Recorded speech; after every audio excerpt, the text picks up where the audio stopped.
আসসালামু আলাইকুম ভিউয়ার্স, আশা করি সকলে ভালো আছেন। তো আজকে আমাদের কিন্তু খেলা ছিল রংপুর সরকারি কলেজের বিপক্ষে স্টেডিয়ামে। তো আমি কিন্তু অলরেডি ফুটবল স্টেডিয়ামে চলে আসছি।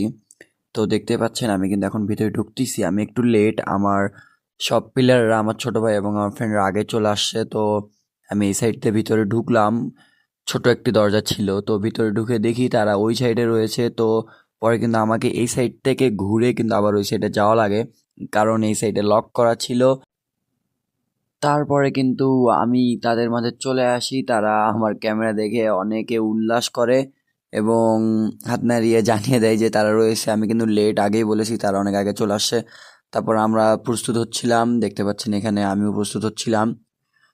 যদিও বা আজকে ইনজুরির কারণে আমি খেলতে নামি নাই। তারপরে কিন্তু আমরা সকলে এখানে রেডি হচ্ছিলাম, এই কিন্তু লাফালাফি করতেছিল।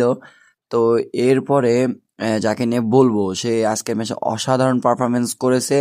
আমাদের গোলরক্ষক, আমাদের দেওয়াল বললেই চলে। সে অসাধারণ পারফরমেন্স এবং অসাধারণ সেভ দিয়েছে আজকের ম্যাচে। এরপরে কিন্তু আমরা ডিবক্সের ভিতরে একটা ফাউল পাই এবং একটি টাইব্রেকার পাই। তো এটি কিন্তু রাসেল শট নেয়, সে কিন্তু শটটি মিস করে। এর জন্য কিন্তু আমরা খেলায় কোনো ফলাফল নিয়ে আসতে পারি না, এর জন্য টাইব্রেকার হয়। তো টাইব্রেকারের ভিডিও দেওয়া আছে, আমি ওটা আগেই দিয়েছি। টাইব্রেকারে কিন্তু আমরা পরাজয় বরণ করি।